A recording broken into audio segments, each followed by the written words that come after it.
Je connais une femme qui fait tout bien, elle boit 8 verres d'eau par jour, elle les compte, elle emmène une bouteille partout et son urine est pratiquement transparente, je dirais même qu'elle ressemble à de l'eau pure. Et ça, je le sais parce qu'elle me l'a raconté, ça lui procure une satisfaction silencieuse à chaque fois qu'elle le voit. Elle a l'impression de nettoyer son corps et de faire ce qu'il faut. Mais elle souffre aussi d'ostéoporose. Son médecin lui a dit de prendre du calcium, de boire du lait, de faire de l'exercice à impact, et elle fait tout cela. Et pourtant, ses os continuent de perdre de la densité. Et ce qui est curieux, c'est que personne ne lui a demandé combien d'eau elle boit. Je connais aussi un homme qui fait tout bien. Il boit ses 2 litres d'eau, évite la bière parce qu'on lui a dit que c'était la cause, et mange sainement, c'est-à-dire pas d'abat, pas de fruits de mer, aucun des aliments qui figurent sur toutes les listes de ce qui déclenche l'acide urique. Et il a éliminé un à un tous les suspects habituels. Et chaque été, sans faute, il a une nouvelle crise de goutte. Son médecin lui a prescrit de l'allopurinol et lui a dit qu'il devrait en prendre à vie, que c'est quelque chose de chronique et qu'il faut le contrôler. Mais à lui non plus. Personne ne lui a demandé combien d'eau il boit. Et je connais une troisième personne, dans ce cas c'est une femme, mais cela pourrait être un homme ou une femme, car l'arthrose ne fait pas de distinction entre les sexes. Elle a mal au genou depuis des années et parfois elle a aussi mal à la hanche. Elle a du mal à descendre les escaliers le matin jusqu'à ce que son corps se réchauffe et on lui a dit que c'est l'usure, que c'est l'âge, que le cartilage s'use avec le temps comme la semelle d'une chaussure et qu'une fois perdu, il ne revient plus. Elle boit aussi ses 2 litres d'eau, elle a aussi une urine claire et elle fait aussi ce qu'il faut. Et pourtant, le cartilage continue de se détériorer et personne ne s'est non plus intéressé à la quantité d'eau qu'elle boit. Tous reçoivent la même recommandation de fond et personne ne semble avoir fait le lien. Et je t'en parle parce que ce que je vais te montrer aujourd'hui, c'est que son ostéoporose à elle, la goutte à lui et l'arthrose du troisième ne sont pas des maladies différentes avec des causes différentes. Ce sont 3 facettes différentes d'un même mécanisme. Ce sont 3 façons dont le corps réagit à la même erreur. Et c'est en plus une erreur fondamentale et persistante que la médecine conventionnelle moderne et standardisée non seulement ne corrige pas, mais qu'elle recommande même activement à tout le monde. Celle de boire systématiquement au moins 2 litres d'eau chaque jour. Quand ton urine est claire, ton corps t'envoie un message. Mais ce message n'est pas celui que tu crois, car il ne te dit pas que tu es hydraté. Ce qu'il te dit, c'est que tu es dilué. Autrement dit, l'urine claire n'est pas un accomplissement, c'est au minimum un signal d'alarme. Et c'est le cas dans les 3 situations dont je viens de te parler. Et aujourd'hui, dans cette vidéo, nous allons faire le parcours complet. Je vais commencer par l'origine de la recommandation des 2 litres. C'est-à-dire d'où elle vient, qui l'a propagée et pourquoi elle n'a pas la base scientifique que tout le monde suppose qu'elle a. Et ensuite, nous descendrons au niveau de la physique et là, je te parlerai de ce que fait l'eau sans soluté à l'intérieur d'une cellule, de ce que sont les aquaporines et de ce que signifie perdre 70 millivolts de potentiel de membrane. Et ensuite viendra le mécanisme du vol silencieux, c'est-à-dire ce que ton corps sacrifie pour compenser la dilution et pourquoi ce sacrifice s'appelle dans un cas ostéoporose, dans un autre la goutte et dans le troisième l'arthrose. Et je vais aussi te parler de René Quinton, le scientifique français, de ses expériences avec des chiens au début du XXe siècle et de pourquoi ce qu'il a découvert a ensuite été enterré pendant des décennies. Et je terminerai en te présentant un protocole qui transforme l'eau en un conducteur au lieu d'un solvant. Et je t'expliquerai aussi comment tu peux l'appliquer dès aujourd'hui. La conclusion, c'est qu'à la fin de cette vidéo, tu ne regarderas plus jamais un verre d'eau de la même façon. Mais avant que nous entrions dans le vif du sujet, une chose rapide.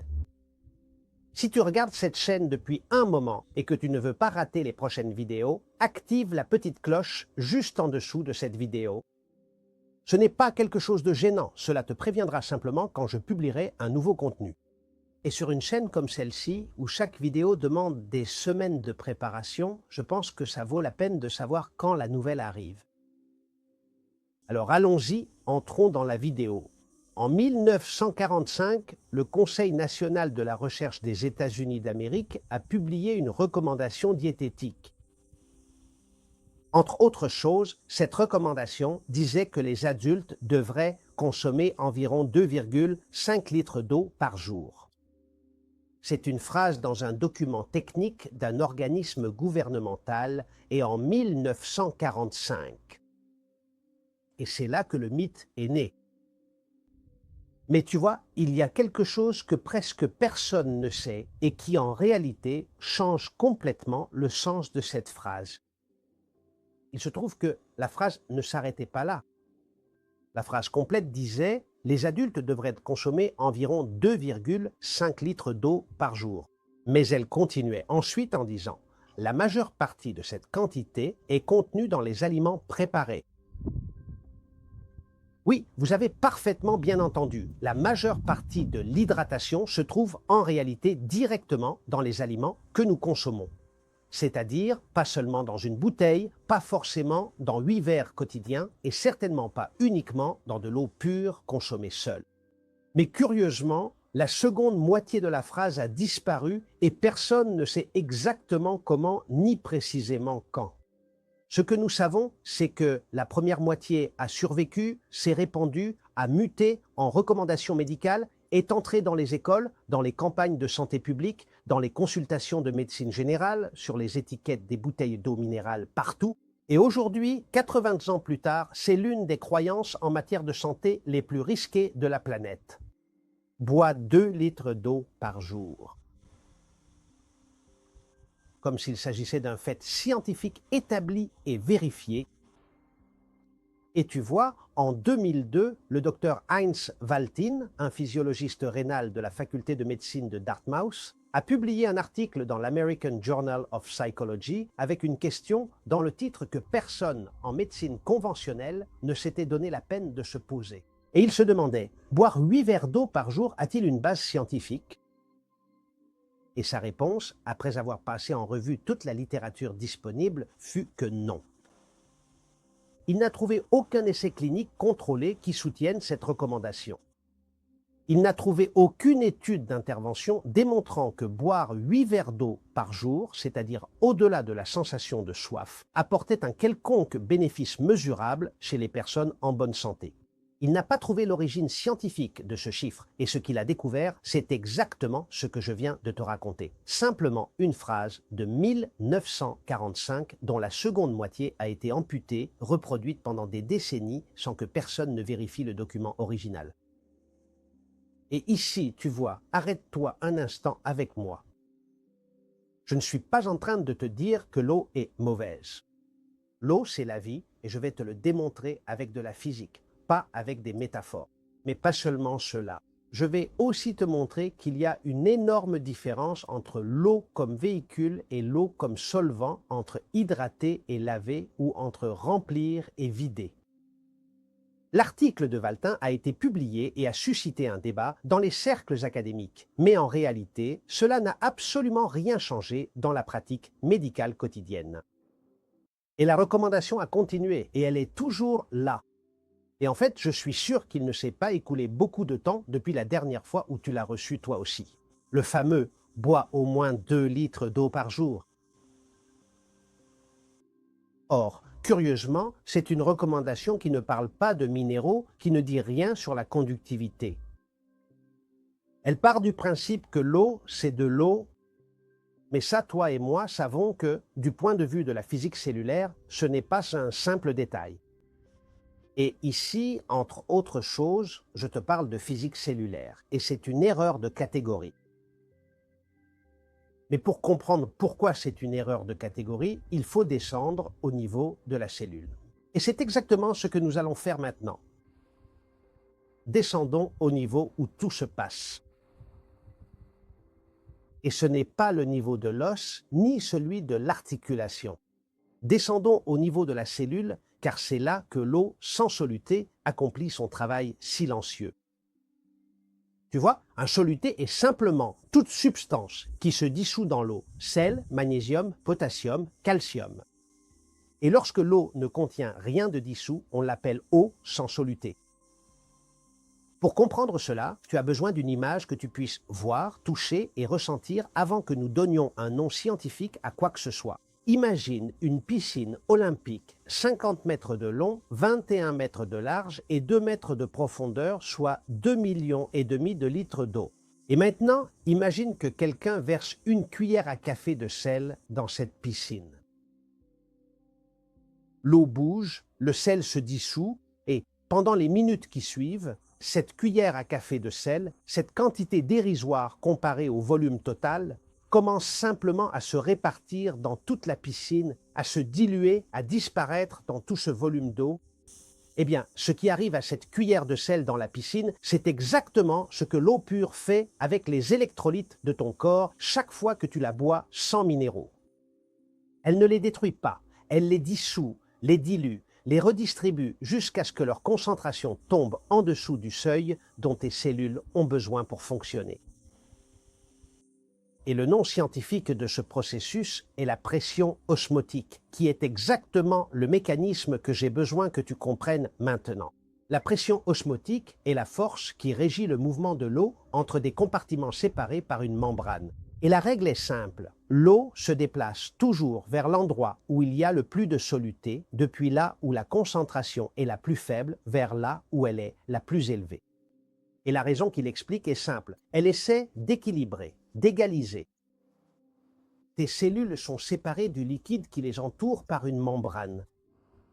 D'un côté, il y a l'intérieur de la cellule avec une concentration spécifique de potassium, de magnésium, de protéines et de phosphate. Et de l'autre côté, il y a le liquide interstitiel qui se trouve entre les cellules et possède sa propre concentration de sodium, de calcium et d'électrolytes extracellulaires. L'équilibre entre les deux côtés est précisément ce qui maintient le potentiel de membrane. Et le potentiel de membrane n'est pas un simple détail technique, car c'est la différence entre une cellule qui fonctionne et une cellule qui ne fonctionne pas. C'est la condition de départ. Et sans lui, la cellule ne peut pas absorber de nutriments, elle ne peut pas expulser de toxines, elle ne peut pas communiquer avec ses voisines, elle ne peut pas se diviser correctement. Et pour que tu comprennes bien, ce n'est pas seulement le secret de la vie, c'est en réalité la condition préalable et essentielle sans laquelle la vie, telle que nous la connaissons, n'existe tout simplement pas du tout. Une cellule saine maintient un potentiel de membrane d'environ moins 70 millivolts, c'est-à-dire négatif, et l'intérieur est plus négatif que l'extérieur. Et cette différence de charge, c'est-à-dire cette tension électrique entre les deux compartiments, c'est ce qui permet à la cellule de produire de l'énergie, de transporter des nutriments vers l'intérieur, d'expulser les déchets vers l'extérieur et de communiquer avec ses voisines. Moins 70 millivolts, c'est l'état de fonctionnement, c'est la tension avec laquelle nous venons d'usine, pour ainsi dire. Mais maintenant, introduisons de l'eau sans soluté dans le système. L'eau entre dans la circulation sanguine et dilue le plasma. La concentration d'électrolytes dans le liquide extracellulaire diminue. Le gradient osmotique entre l'extérieur et l'intérieur de la cellule est également modifié et l'eau commence à se déplacer vers l'endroit où la concentration est la plus élevée et dans certains compartiments, cela signifie vers l'intérieur de la cellule.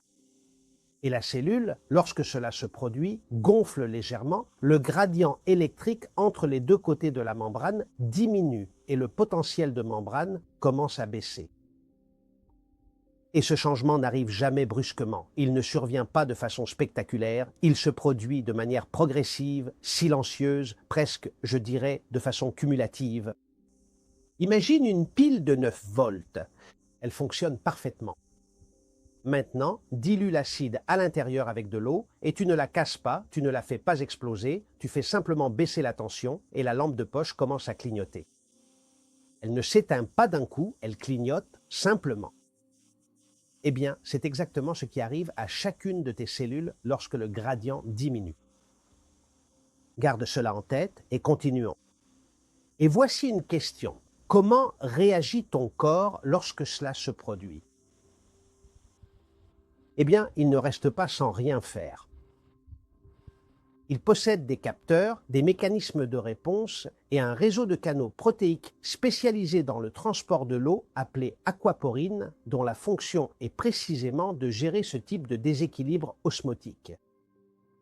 Les aquaporines sont des protéines membranaires, c'est-à-dire des canaux microscopiques qui traversent la membrane cellulaire et permettent le passage rapide et sélectif de l'eau. Elles ont été décrites par Peter Agré, qui a reçu le prix Nobel de chimie en 2003 pour cette découverte. Il en existe 13 types différents dans le corps humain, répartis dans les reins, le cerveau, les poumons, les globules rouges et l'intestin. Leur fonction, dans des conditions normales, pour te l'expliquer de manière simple et élégante, est de gérer le flux d'eau entre les compartiments, et elles le font avec une précision qu'aucun système d'ingénierie artificielle n'a encore réussi à reproduire. Mais lorsque le système reçoit un volume d'eau sans soluté supérieur à sa capacité de gestion, les aquaporines font la seule chose qu'elles peuvent faire. Elles facilitent le déplacement de l'eau vers l'endroit où l'osmolarité est la plus élevée. Et ce mouvement entraîne le potassium, entraîne le magnésium, entraîne les électrolytes intracellulaires qui sortent de la cellule dans le flux vers le liquide interstitiel, vers le plasma, vers le rein et vers l'urine. Et maintenant, tu te souviens de cette urine claire dont je t'ai parlé au début de la vidéo? Eh bien maintenant, tu sais exactement ce qui s'en va avec elle. L'urine claire qui satisfait tant la femme de la bouteille dont je te parlais n'est pas seulement de l'eau, c'est de l'eau et des électrolytes qui sont partis avec elle. C'est du potassium dont le muscle cardiaque avait besoin. C'est du magnésium dont les kératinocytes de la matrice inguéale avaient besoin pour fabriquer de la kératine. Et c'est aussi le matériau de base de 70 fonctions enzymatiques différentes qui s'échappent par le système d'évacuation parce qu'il n'y avait pas assez de soluté dans l'eau entrante pour les retenir. Et pour que tu comprennes bien, les reins fonctionnent comme un système de filtration avec des valves de récupération. Et lorsque le plasma est bien minéralisé, ces valves reconnaissent les électrolytes, les retiennent et les renvoient dans le sang. Mais lorsque le plasma est très dilué, le signal change. Les reins interprètent qu'il y a un excès de liquide et ouvrent l'évacuation. Et avec le liquide qui s'évacue, partent aussi les minéraux qui restaient. Et ce n'est pas parce que le corps veut les perdre, mais parce que le système de récupération a besoin d'une concentration minimale pour s'activer et, en dessous de ce seuil, il ne retient pas, il laisse simplement passer. Et cela porte un nom en biochimie, l'effet dilutionnel. Et cela a une conséquence que le corps ne peut pas ignorer. Et maintenant, arrêtons-nous ici un instant, car ces dernières minutes, plusieurs concepts se sont enchaînés. Pression osmotique, potentiel de membrane, aquaporine, et tous pointent vers la même chose. L'eau pure n'hydrate pas, elle lave. Il est important avec cette image que tu gardes cette image en tête avant de continuer. Et en parlant de cela, il vaut aussi la peine de s'arrêter un instant pour évoquer le travail de Jerry Tennant, car il l'a documenté avec clarté. Le potentiel de membrane n'est pas seulement un indicateur de l'état cellulaire, c'est le déterminant de l'état cellulaire. Une cellule à moins 50 millivolts n'est pas une cellule saine qui fonctionne un peu moins bien. C'est une cellule qui est passée en mode de fonctionnement différent, avec une capacité de synthèse protéique réduite, une production d'ATP compromise et une réponse inflammatoire altérée. Et une cellule à moins 20 millivolts se trouve, en termes biophysiques, en territoire de maladie chronique.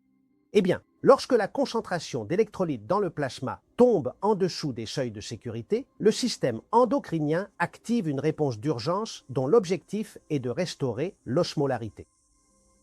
Et ce dernier mot mérite que je m'y arrête un instant. Tu vois, l'osmolarité, c'est simplement la concentration de particules dissoutes dans un liquide. Plus il y a de particules, de minéraux ou d'électrolytes, plus l'osmolarité est élevée. Et moins il y en a, plus elle est faible. Et notre corps dispose d'une plage très étroite dans laquelle cette concentration doit être maintenue entre 200 et 295 milliosmoles par litre de plasma.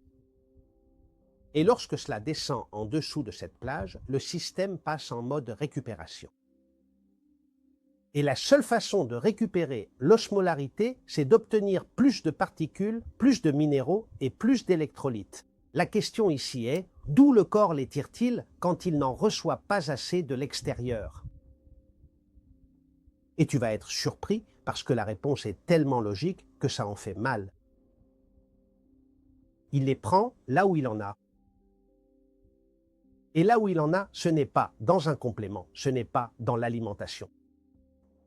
Ce sont les structures qui les accumulent depuis des années, les structures qui les gardent précisément pour les moments d'urgence, et ce sont les structures qui, sous une pression chronique et soutenue, commencent à se vider: l'os, le cartilage et le tissu conjonctif. Et maintenant, je vais te montrer comment fonctionne ce mécanisme avec la précision qu'il mérite, parce que ce dont je te parle n'est pas une hypothèse de ma part, c'est de la physiologie documentée. Et une fois que tu l'auras vu et compris, tu ne pourras plus t'empêcher de le voir. L'os n'est pas un objet inerte, ce n'est pas une structure fixe et achevée qui s'est construite à l'adolescence et qui maintenant se contente de soutenir ton poids. C'est un tissu vivant, métaboliquement actif et en remodelage constant. Et chaque année, entre 8 et 10% du squelette adulte est réabsorbé et reconstruit. En fait, tu verras, il existe des cellules dont la seule fonction est de détruire l'os, appelé ostéoclaste, et des cellules dont la seule fonction est de le construire, les ostéoblastes. Et dans des conditions de équilibre, ces deux forces se compensent et c'est la formule grâce à laquelle la densité osseuse se maintient dans ton corps. Mais l'équilibre entre les ostéoclastes et les ostéoblastes n'est pas autonome, il est régulé. Et l'un des régulateurs les plus puissants est le besoin systémique de calcium dans le plasma. Lorsque le calcium plasmatique diminue par dilution, par insuffisance d'absorption ou pour toute autre raison, la glande parathyroïde, qui est composée de 4 petites structures situées dans le cou, ressemblant à 4 petits pois juste derrière la thyroïde, le détecte en quelques secondes et active immédiatement l'ordre de sauvetage. Elle sécrète l'hormone parathyroïdienne appelée PTH. Et la PTH a un effet très précis sur le tissu osseux. Elle vient alors activer les ostéoclastes et leur ordonne alors ceci: détruisez l'os, libérez du calcium et envoyez-le tout immédiatement dans le plasma. Et ainsi, les ostéoclastes finissent par obéir. Et ce n'est pas en raison du fait que l'os est malade ou qu'il existe une pathologie osseuse primaire, mais parce que le système endocrinien fait exactement ce qu'il doit faire: maintenir et protéger la concentration de calcium dans le sang. Et pourquoi? Eh bien, parce que c'est un paramètre critique pour la survie immédiate. En faisant cela, le corps sacrifie délibérément sa densité osseuse, un élément essentiel pour la survie à long terme. Ce que je t'explique maintenant, c'est essentiellement le même type de triage dont je t'ai déjà parlé dans la vidéo sur les ongles. La même logique de Bruce Ames, mais appliquée au squelette. L'essentiel d'abord, la structure ensuite. Et s'il n'y a pas de ensuite, il n'y a pas d'autre choix. C'est le squelette qui en paie le prix. Mais tu vois, il se trouve que le calcium ne sort pas tout seul. Au moment précis où l'ostéoclaste réabsorbe l'os, il libère progressivement un mélange complexe de minéraux qui reflète de manière extrêmement fidèle la composition du tissu osseux. Du calcium, du phosphore, du magnésium, du sodium, du potassium, du zinc, du strontium et enfin du silicium. L'os n'est pas du carbonate de calcium pur, c'est une solution minérale, c'est de l'eau avec des sels, avec le même mélange de minéraux que contient la mer, mais à une concentration bien plus faible. Et cela, quelqu'un l'a découvert il y a plus de 100 ans. Il s'appelait René Quinton et ce qu'il a fait avec cette découverte est l'une des histoires les plus surprenantes de la médecine moderne. Mais revenons aux minéraux.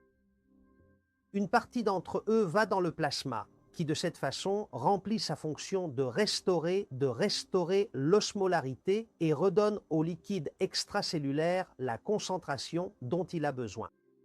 Et une fois que l'équilibre est rétabli, le rein se charge alors d'éliminer enfin l'excès d'eau par les voies urinaires, à nouveau l'urine claire.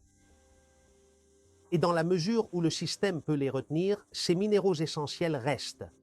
mais il ne dispose pas de tant de moyens efficaces de le faire. Et de cette façon, le cercle se referme. Le corps a essentiellement puisé des minéraux dans l'os pour compenser la dilution produite par l'eau sans soluté. Ces éléments ont été envoyés dans le plasma. Le plasma sanguin s'est chargé de les filtrer. Tes reins les ont ensuite éliminés. Et après ce processus, le résultat final est que tu as moins d'os qu'avant. Et imagine maintenant que cela se répète jour après jour pendant des mois et même pendant de longues années sans que tu ne ressentes jamais le moindre symptôme. Sans aucune douleur et sans aucun signe d'alerte visible à l'œil nu. Jusqu'au jour où une ostéodensitométrie révèle enfin une perte osseuse que tu subis depuis bien longtemps. C'est précisément cela, la réalité de l'ostéoporose, une maladie silencieuse que personne ne relie jamais à la simple bouteille d'eau minérale qui accompagne mon ami chaque jour. Mais je t'ai pourtant dit au début que ce mécanisme possède deux faces, et la seconde face, c'est la goutte. Pour la comprendre, tu dois savoir une chose sur l'acide urique que les médecins n'expliquent généralement pas. Tu vois, l'acide urique n'est pas simplement un simple déchet métabolique inutile. À des concentrations physiologiques tout à fait normales, c'est en réalité un antioxydant puissant, un composé essentiel que le corps humain produit lui-même et maintient activement dans le plasma sanguin, précisément parce qu'il possède des fonctions protectrices fondamentales. Le problème, ce n'est pas qu'il existe. Le problème, c'est qu'au moment précis où il cesse d'être dissous, lorsque le liquide qui le transporte n'a plus la concentration minérale suffisamment élevée et appropriée pour le maintenir en suspension, il commence alors à se solidifier, à s'organiser pour former de petits cristaux solides. Et voici la clé essentielle que le récit conventionnel de la goutte omet systématiquement de nous raconter. La cristallisation de l'acide urique ne dépend pas seulement de sa concentration absolue dans le sang, elle dépend aussi de l'osmolarité du milieu dans lequel il est dissous. L'acide urique n'est pas dangereux en soi. En fait, il flotte dans ton sang toute ta vie sans te causer aucun problème. Ce qui le maintient dissous, invisible, inoffensif, c'est cet environnement minéral dans lequel il vit. Mais lorsque cet environnement change parce que le plasma se dilue et perd sa concentration minérale, ce qui se passe, c'est que l'acide urique est toujours là, en quantité inchangée, mais le liquide qui l'entourait n'a plus la même capacité à le maintenir en suspension et il commence alors à se solidifier. C'est exactement le même principe que le sel dans l'eau. Le sel ne se dépose pas au fond d'un verre bien rempli, il se dépose lorsque l'eau diminue au point de ne plus pouvoir le maintenir en suspension. Ainsi, la dilution chronique du plasma qui se produit à cause d'une consommation prolongée d'eau sans soluté modifie les conditions qui maintenaient l'acide urique dissous. Et lorsque ces conditions changent, l'acide urique commence à se solidifier dans les zones du corps où la température est la plus basse. Et la question est, quelles sont ces parties? Eh bien, ce sont les articulations les plus éloignées du cœur, comme les orteils, la cheville et le genou. Les cristaux d'urate monosodique viennent se déposer progressivement au sein du tissu synovial. Le système immunitaire les détecte alors de manière erronée comme des corps étrangers et déclenche aussitôt une réaction inflammatoire particulièrement intense et aiguë. Et c'est précisément ce phénomène que l'on appelle la crise de goutte. Et regarde, cela ne s'est pas produit parce que l'homme que je prenais comme exemple au début de la vidéo avait mangé des abats, ni parce qu'il avait bu de la bière, mais parce que le milieu interne dans lequel cet acide urique flottait dans son plasma avait perdu la capacité de le maintenir dissous. Et pendant ce temps, le médecin cherche le coupable dans l'alimentation, dans le mode de vie de Federico, qui soit dit en passant s'appelle ainsi, dans les aliments riches en purine qu'il aurait pu consommer. Et il lui prescrit de l'allopurinol à vie pour réduire la production d'acide urique sans jamais toucher ni même envisager la véritable cause, la cause profonde du problème. Et pendant ce temps, l'eau sans soluté est toujours là. La dilution continue et le milieu interne du patient, de Federico, est mal diagnostiqué et continue de se détériorer et lui continue de boire ses 2 litres d'eau. Mais il y a encore un troisième scénario que je dois t'exposer avant d'aller plus loin. Celui-ci, je vais un peu moins le développer, mais il est important. C'est celui du cartilage. Le troisième mécanisme est celui qui met le plus de temps à être diagnostiqué et c'est aussi celui qui met le plus de temps à être relié à l'os, si jamais il l'est. Le cartilage articulaire possède une caractéristique particulière qui le rend unique parmi tous les tissus du corps. Il ne possède aucune vascularisation propre, il n'a pas de vaisseau sanguin et il ne reçoit pas de nutriments de manière directe depuis le flux sanguin, comme le font par exemple le muscle, l'os ou le foie. Ce cartilage est alimenté exclusivement grâce au liquide synovial. Et le liquide synovial n'atteint pas le cartilage par la pression artérielle. Il parvient à sa destination par un simple phénomène de diffusion. C'est un processus biologique d'échange entièrement passif qui fonctionne de la manière suivante. Lorsque l'articulation est comprimée par le mouvement, le liquide synovial est expulsé du cartilage comme l'eau d'une éponge. Et lorsque la pression est enfin relâchée, le liquide revient à l'intérieur, véhiculant ainsi l'ensemble des nutriments essentiels dont le cartilage a besoin pour se régénérer et se maintenir en bonne santé, à savoir le glucose, l'oxygène, les acides aminés ainsi que les minéraux. Et c'est un système de nutrition très spécifique qui repose sur deux facteurs fondamentaux qui agissent simultanément. D'un mouvement et d'un échange qui ne peut se produire qu'à travers un processus de compression et de décompression mécanique régulière et de la composition précise du liquide synovial. Si le liquide qui pénètre à l'intérieur n'a pas les bons solutés nécessaires, le cartilage reçoit simplement du volume, mais il ne reçoit pas véritablement de nutrition et c'est précisément ici qu'intervient le phénomène de la dilution. Il faut comprendre que le liquide synovial ne constitue absolument pas un espace clos ou totalement isolé du reste du corps. La composition de ce liquide reflète celle du plasma sanguin, bien qu'avec certaines variations structurelles spécifiques. Et lorsque le plasma est chroniquement dilué par une consommation régulière et prolongée d'eau sans soluté, cette dilution finit par se transmettre directement au liquide synovial. La concentration en minéraux diminue, l'osmolarité baisse et le liquide qui pénètre dans le cartilage à chaque pas, à chaque mouvement ou à chaque compression articulaire apporte moins que ce dont le tissu a besoin pour se régénérer. Le cartilage, lorsqu'il se détériore, ne te fait pas mal car il ne possède pas de nerfs. Il ne peut pas envoyer de signaux de douleur au cerveau et, par conséquent, la détérioration se produit en silence. Mais toutes les structures qui l'entourent, elles, réagissent forcément. Et c'est cette raideur matinale, ou bien cette gêne au moment de descendre les escaliers, que tu ressens très certainement. En réalité, sachez que ce n'est pas le cartilage qui te fait mal. C'est l'ensemble des tissus qui entourent le cartilage et qui réagissent douloureusement à une dégradation qui s'est produite en silence pendant des années. Et votre médecin spécialiste traitant, lorsqu'il analyse la détérioration visible sur les clichés de l'IRM, commence à vous parler d'un phénomène naturel d'usure, de votre âge physiologique ou d'une utilisation physique accumulée au fil des années. Tu as fait trop de sport. Et curieusement, on ne prête presque jamais attention à la composition précise du liquide synovial. On dirait que presque personne ne fait le lien entre la dilution chronique du plasma et le seul système de nutrition dont dispose ce cartilage. Comme tu peux le voir ici, je viens de te parler de trois structures différentes, le fonctionnement du rein, l'articulation et le cartilage. Chacune de ces parties repose sur trois mécanismes différents, mais elles possèdent pourtant toutes une seule et même origine fondamentale. Le plasma sanguin qui les baigne a progressivement perdu sa concentration minérale. Et lorsque le milieu interne se dilue de façon chronique, chaque tissu finit par échouer à sa propre manière. Chaque individu finit par le faire au point le plus vulnérable de sa structure architecturale personnelle.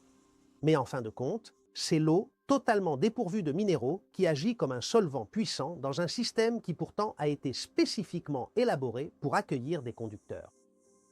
Et c'est précisément ici que l'histoire prend un tournant inattendu, car il s'avère que quelqu'un le savait déjà et l'a clairement démontré il y a déjà plus de 100 ans. Autrement dit, ce que je te raconte n'est pas quelque chose de nouveau. Cette personne l'a vérifié avec des chiens, avec de l'eau de mer et avec une précision expérimentale qu'il est encore aujourd'hui difficile d'ignorer. Tu vois, le brillant scientifique français qui se cachait derrière cette incroyable découverte s'appelait en réalité René Quinton. Il était né en France en 1866. Il n'était pas médecin, il était physiologiste. Et c'était ce genre de scientifique qu'aujourd'hui on qualifierait d'inclassable, c'est-à-dire quelqu'un qui ne rentrait pas dans une seule discipline et dont les questions étaient trop larges pour tenir dans une seule salle ou spécialité. Et dans ce cas, la question que Quinton s'est posée était « Pourquoi la vie est-elle apparue dans la mer ?» Et il ne se la posait pas comme une question philosophique, mais comme une question d'ingénierie. Si les premiers organismes vivants se sont développés dans l'océan et si, pendant des millions d'années, ces organismes ont évolué baignés dans l'eau de mer, alors la composition de l'eau de mer devrait avoir un certain rapport avec la composition du milieu interne des organismes qui y vivaient. Et son hypothèse était franchement simple, presque trop simple. Et pourtant, absolument personne ne l'avait poussé jusqu'à ses conséquences logiques avec la rigueur expérimentale que Quinton était déterminé à mettre en œuvre. Et pour cela, il a conçu une expérience qui, aujourd'hui, d'un point de vue éthique, ne pourrait plus être répétée, mais dont les résultats restent particulièrement difficiles à expliquer selon le paradigme conventionnel. Ce qu'il a découvert lorsqu'il a commencé à tout mesurer était particulièrement troublant par son extrême précision. Il est fascinant de noter que la composition ionique précise du plasma sanguin humain, c'est-à-dire la concentration relative en ions de sodium, de potassium, de calcium, de magnésium ainsi que de chlore et de sulfate, s'avère être extraordinairement similaire et presque identique à celle que l'on retrouve dans l'eau de mer lorsqu'elle est diluée. Ce n'est absolument pas identique, c'est simplement similaire, avec des variations subtiles qui reflètent des millions d'années d'un processus complexe d'adaptation évolutive, mais qui proviennent de toute évidence de la même source originelle. Le corps humain n'est en aucune manière un organisme terrestre qui aurait simplement appris à vivre dans l'eau. Il s'agit en réalité d'un organisme marin qui a appris au fil du temps à emporter la mer avec lui. Et le plasma sanguin des êtres humains, c'est-à-dire le vôtre tout comme le mien, constitue véritablement, en termes de composition minérale, une forme d'eau de mer intériorisée. Et cette observation, lorsque Quinton l'a faite, n'était pas non plus totalement nouvelle, car d'autres physiologistes du XIXe siècle avaient également remarqué la similitude. Mais c'est Quinton qui est allé plus loin, beaucoup plus loin en fait. Simplement, il ne s'est pas contenté d'observer la similitude. Il a voulu démontrer qu'elles étaient fonctionnellement équivalentes.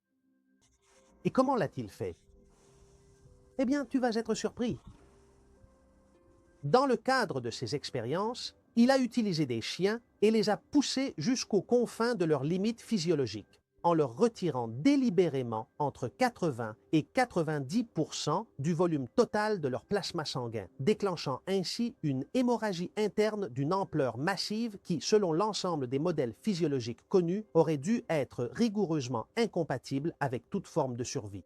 Et une fois qu'il a eu terminé cette étape, il a ensuite substitué ce plasma par de l'eau de mer diluée, jusqu'à ce qu'il parvienne à atteindre l'osmolarité du plasma humain. Une part d'eau de mer pour 3 parts d'eau douce. Et qu'est-ce qui s'est passé? Tous les chiens ont survécu sains et saufs.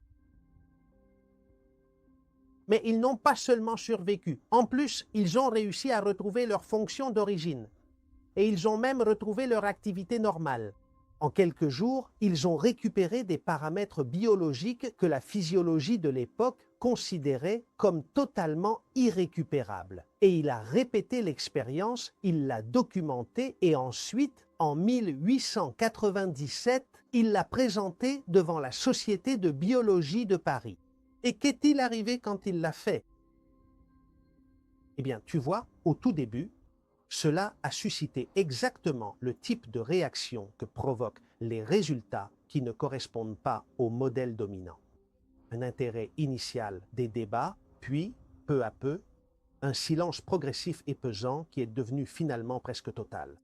Mais René Quinton ne s'est pas seulement limité aux chiens, car ce qui le passionnait profondément en tant que scientifique, ce n'était pas la simple démonstration expérimentale en soi, c'était surtout son application concrète. Et l'application qu'il a vue a été immédiate et radicale, car si l'eau de mer diluée était fonctionnellement équivalente au plasma humain, alors il devrait être possible de l'utiliser à des fins thérapeutiques. Et non pas comme un médicament au sens pharmacologique, mais comme un environnement, comme le milieu dans lequel les cellules humaines avaient évolué pour fonctionner.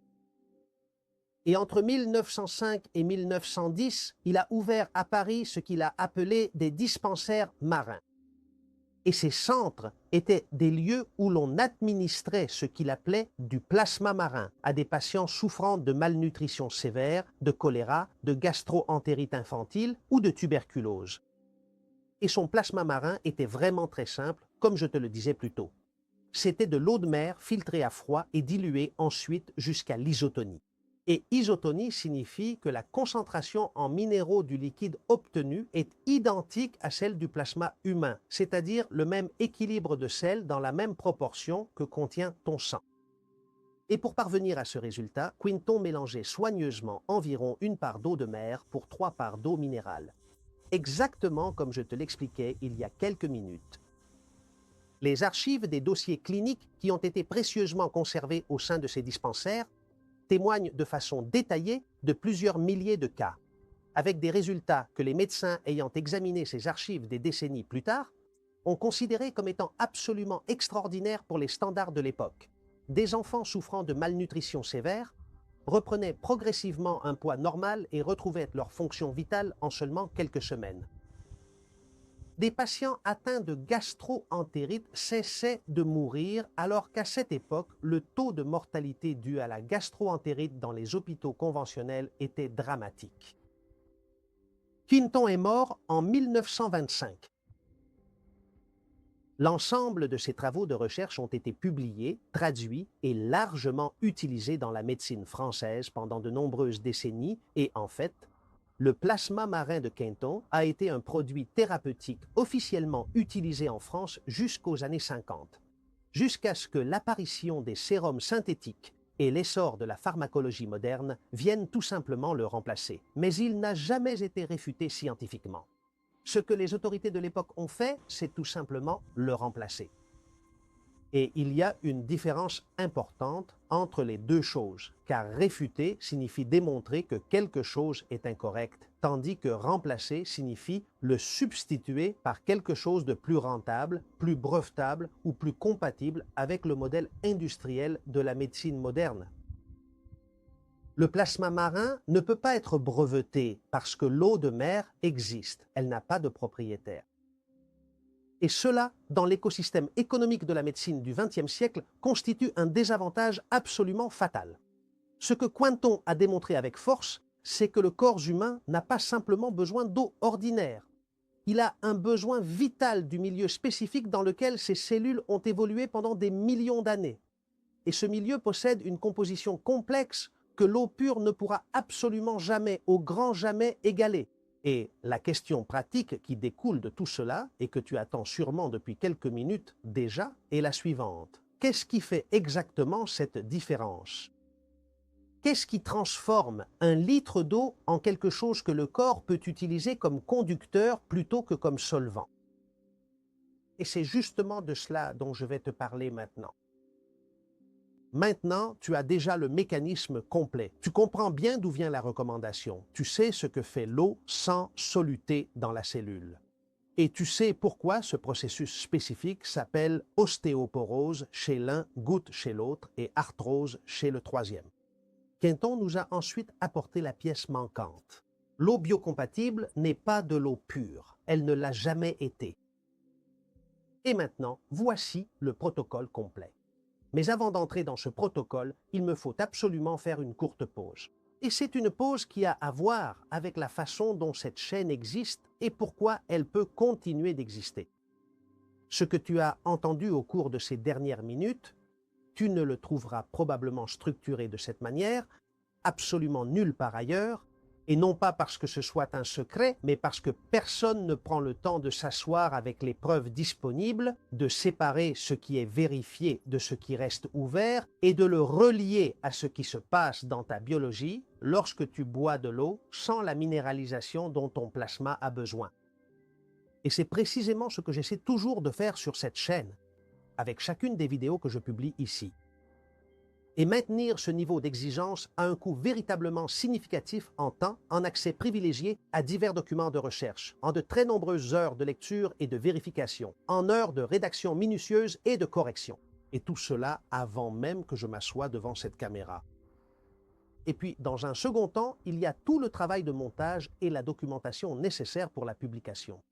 Eh bien, si jamais tout ce que tu découvres ici change ta façon de comprendre ton propre corps, si tu as vraiment l'impression de consulter un véritable manuel d'utilisation et pas simplement de regarder une simple vidéo, sache qu'il existe bel et bien une manière de soutenir ce travail pour qu'il puisse continuer à se développer.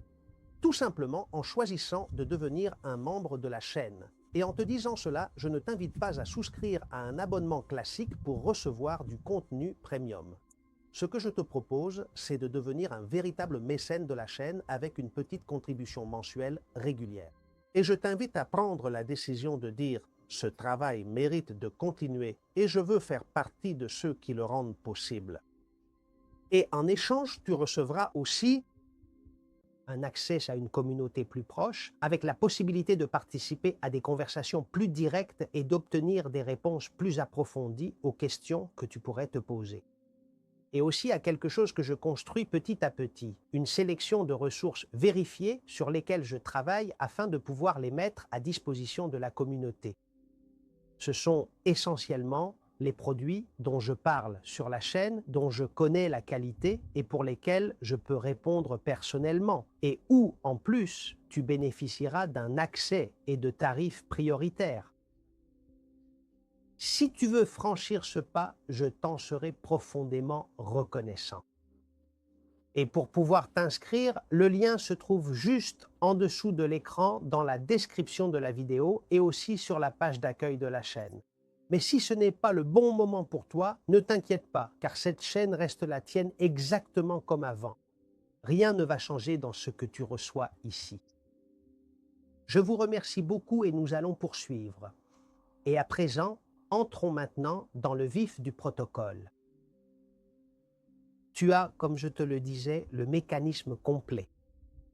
Il s'agit maintenant de transformer la physique en décisions concrètes et je vais te présenter 3 niveaux, du moins profonds au plus approfondis.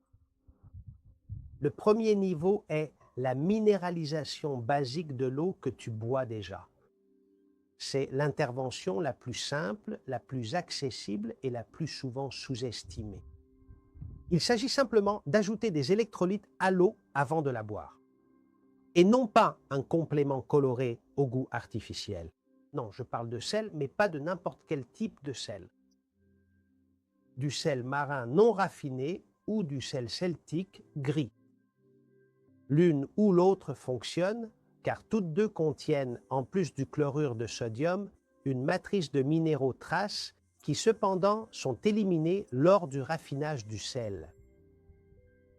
La proportion que tu dois utiliser est simple. C'est une petite pincée entre un huitième et un quart de cuillère à café par litre d'eau, pas plus.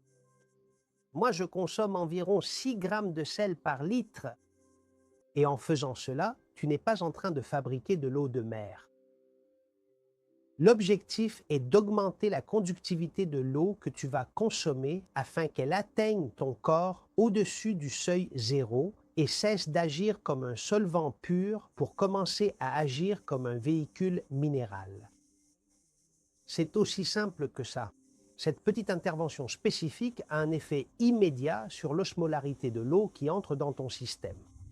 Et en termes purement absolus, c'est un impact qui reste en réalité tout à fait modeste. Mais il est suffisant pour changer la direction du gradient osmotique au niveau de la membrane intestinale. Et surtout pour limiter de manière significative le phénomène de lavage des électrolytes que provoque habituellement l'eau pure.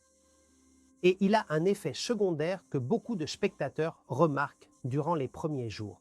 La sensation de soif change.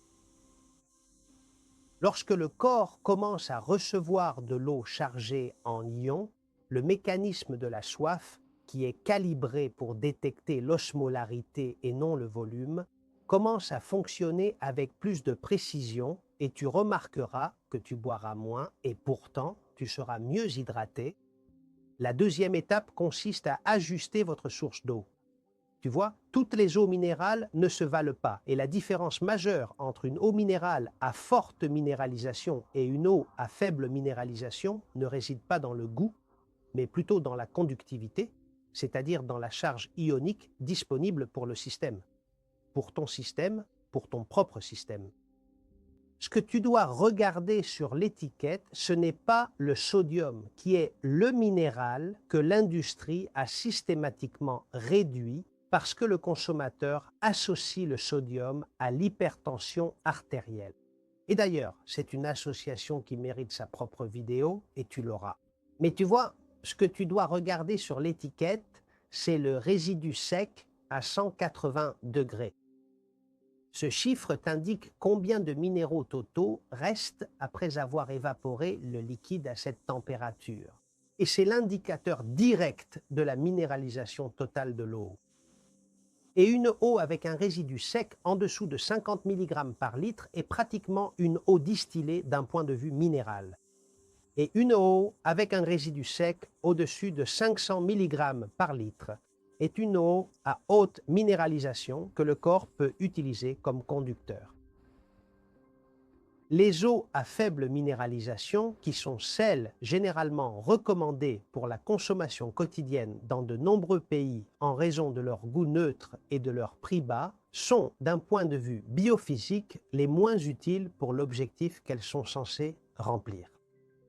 Et je te recommande d'accorder une attention tout à fait particulière à cela, car je t'ai déjà expliqué en détail les effets que cela pourrait produire. Le troisième niveau consiste à ajuster précisément le moment et la manière de s'hydrater au quotidien. C'est probablement le niveau le plus contre-intuitif pour quelqu'un qui suit depuis des années la recommandation de boire 8 verres d'eau par jour. Mais il repose en réalité sur une logique physiologique absolument implacable. Le fait de boire de l'eau pendant les repas dilue les sucs gastriques, réduit la concentration d'acide chlorhydrique dans l'estomac et vient compromettre le mécanisme d'activation de la pepsine. Mais en plus de cela, elle entraîne une détérioration de l'absorption précisément des minéraux essentiels dont tu as besoin pour maintenir l'osmolarité du plasma. Le zinc, le fer non héminique, le magnésium ainsi que le calcium. C'est une fois de plus le même mécanisme que j'ai exploré avec toi dans la vidéo sur les ongles, mais dans ce cas vu sous un autre angle. Et pourtant, l'eau minéralisée avec une pincée de sel ou à forte minéralisation selon l'étiquette se boit indépendamment des repas, elle se boit entre les repas, à jeun, le matin avant le petit déjeuner et en quantité guidée par ta propre soif et non par un compteur du nombre de verres déjà bu. Parce que tu vois, la soif est un mécanisme physiologique d'une précision extraordinaire qui a évolué pendant des millions d'années pour détecter exactement ce qu'il faut détecter, l'osmolarité du plasma. Et lorsque le plasma se concentre au-dessus du seuil de sécurité, c'est là que la soif apparaît. Quand l'équilibre est rétabli, la soif disparaît. Et chez les personnes en bonne santé, sans pathologie rénale, sans exposition à une chaleur extrême et sans activité physique intense, la soif suffit. La suivre est bien plus intelligent que de l'ignorer en prêtant attention à un compteur de verres d'eau qui ne sait rien de ton osmolarité plasmatique. Mais il y a aussi une exception importante à mentionner avant de conclure cette partie de la vidéo. Les personnes de plus de 70 ans ont une réponse de soif physiologiquement atténuée. Le mécanisme est toujours bien là, mais son seuil d'activation augmente sensiblement avec l'âge, ce qui veut dire concrètement qu'ils peuvent être en déficit osmotique avant de ressentir la soif. Et pour ce groupe spécifique, une hydratation active et consciente, non guidée exclusivement par la soif, a effectivement tout son sens. Mais elle doit rester une hydratation minéralisée et pas simplement de l'eau pure consommée en grande quantité. Et il y a une deuxième exception.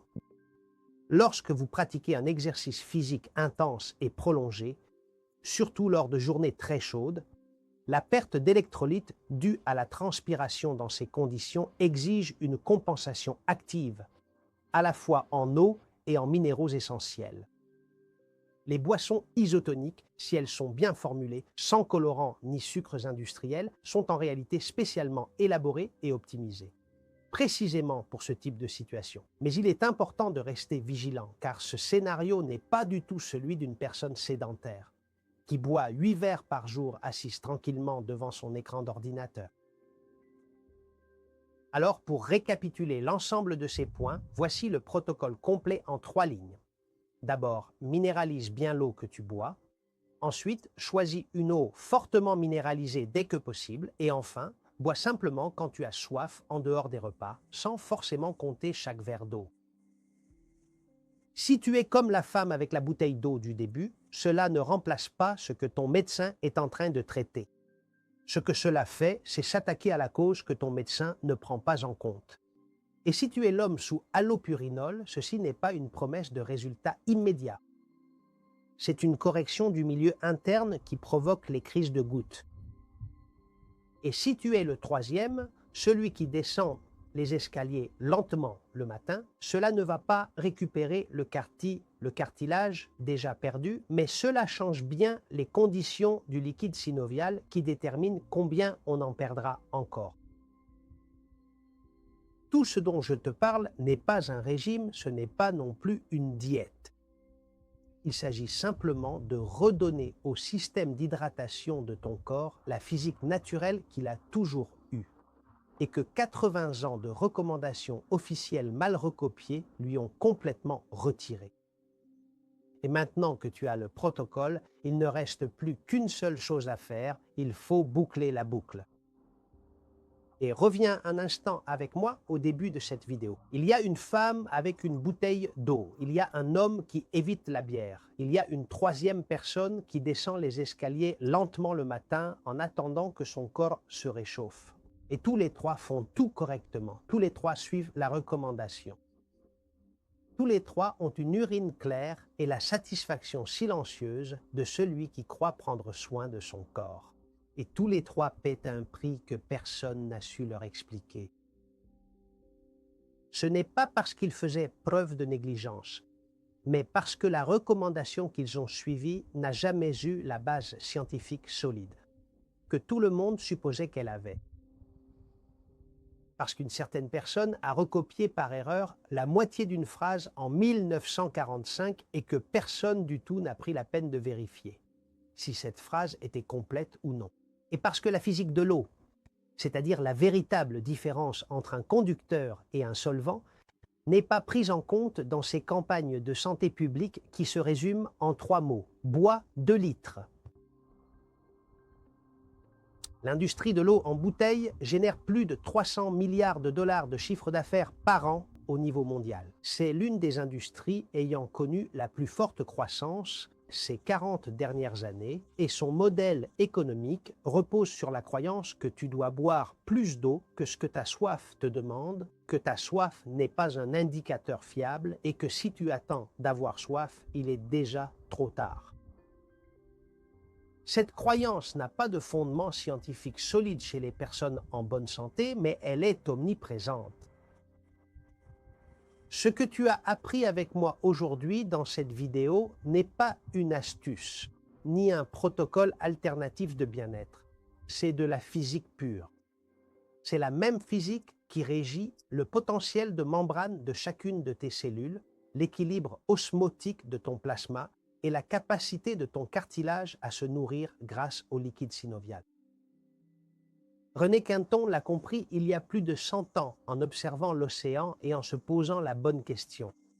Peter Agrey a reçu le prix Nobel en 2003 pour avoir décrit le mécanisme moléculaire que Quentin avait pressenti à partir de la physiologie comparée. Et Jerry Tennant a documenté ce qui se passe lorsque le potentiel de membrane chute de moins 70 à moins 20 millivolts. Et Heinz Waltin, en 2002, a osé poser à voix haute la question que personne n'avait jamais posée dans le milieu de la recherche médicale. Est-ce que tout cela possède une base scientifique? Eh bien oui, elle en avait une, mais pas celle que absolument tout le monde croyait. Maintenant, tu regardes un verre d'eau et il est probable que tu vois quelque chose que tu ne voyais pas auparavant. Ce que tu n'aperçois pas, c'est l'hydratation en elle-même. Ce que tu es en train d'observer, c'est plutôt la conductivité ou la dilution. Tu vois un conducteur ou un solvant et tu contemples la physique fondamentale qui agit au cœur de tes cellules, que tu en aies pleinement conscience ou non. Et la différence, c'est que maintenant tu le sais et cela fait de toi l'ingénieur en chef de ton propre système d'hydratation. Et c'est ça, la souveraineté biologique. J'espère que cette vidéo sera celle qui a changé ta façon de voir l'eau, car c'est l'un des 5 piliers, l'eau. Et chaque pilier que tu ajoutes donne plus de sens aux autres. Et dans la prochaine vidéo, nous verrons comment le corps réagit lorsque le terrain interne échoue vraiment, pas au niveau des ongles, pas au niveau des articulations, mais dans l'organe qui gère tout ce que tu viens d'apprendre. Et si cette vidéo a changé quelque chose dans ta façon de voir un verre d'eau, partage-la. Pas comme un acte de marketing, mais comme un acte d'information. Partagez largement cette connaissance, car il y a beaucoup de gens autour de vous qui boivent 8 verres d'eau pure par jour et pensent sincèrement agir pour leur santé, avec, bien sûr, une urine constamment claire. Mais ils méritent vraiment de savoir tout ce que tu as déjà appris. Comme je te le dis toujours en avant, et je te lis dans les commentaires,